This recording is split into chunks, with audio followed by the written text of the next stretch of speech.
So I thought we'd take a look at this question again from that test where you were to flip a coin 200 times. You watch for the first 40 tosses, noticing your friend got 16 heads, then you leave. How many heads do you expect her to have when she's finished with the 200 tosses? So here I've got an attribute for the first 40 flips and an attribute to show the number of heads for the remaining 160 flips. So let's actually create some cases. We'll create 10,000 cases. Now Fathom doesn't like creating 10,000 cases, so it will create 5,000 and then I can create another 5,000. Let's take a look at the formula that I have here. I have a random binomial distribution. Our sample size is 40 and our probability of success is 0.5, so 40 flips, probability of heads is 50%. And I did the same thing with flip 160.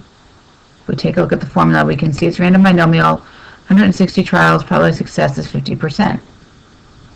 And if we hit re-randomize, we can see many different trials, 10,000 different trials of flipping the coin 200 times. Now, if there was a relationship between the number of heads on the first flip and the number of heads on the second flip, if the number of heads on the first flip is low, you would expect the number of heads on the second flip to be high. So let's just take a quick look at a graph and see if there's a relationship between the two attributes. So this is showing the distribution of heads for the first 40 flips. Notice there's 20% right in the middle.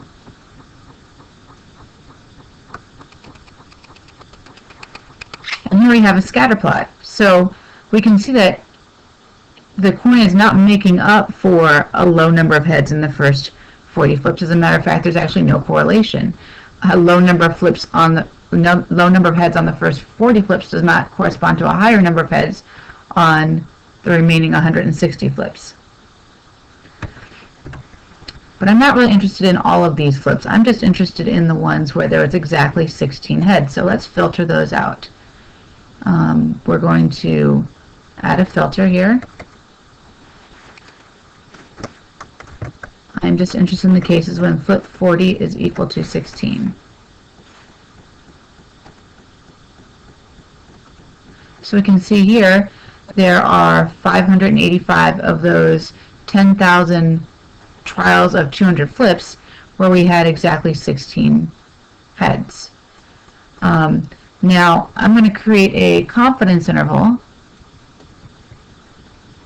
for the mean number of heads. That's what we would expect. Expected value or expectation means on average. It's an actual statistical term. So we're going to create a confidence interval for the mean number of flips we would expect to see that would be heads in 160 flips. Now notice here, this is showing for all 10,000 flips, not just these 585 where there's 16 heads. So I'm going to have to create a new table to just work with those particular flips. I don't want all 10,000 flips. I only want the groups of 200 flips that had exactly 16 heads to see what happened with the other 160 flips.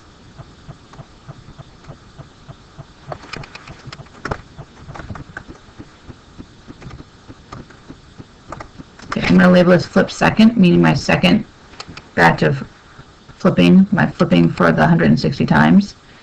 And I'm going to copy these over here.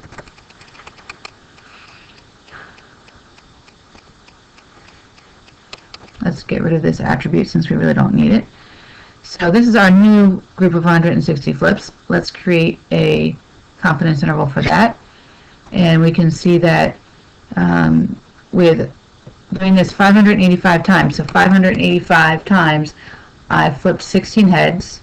And then on my second group of 160 flips, I would create a confidence interval of this amount, meaning that if I was to do this many times, that the confidence intervals would capture the population mean 95% of the time. The population mean being between 79 and 80.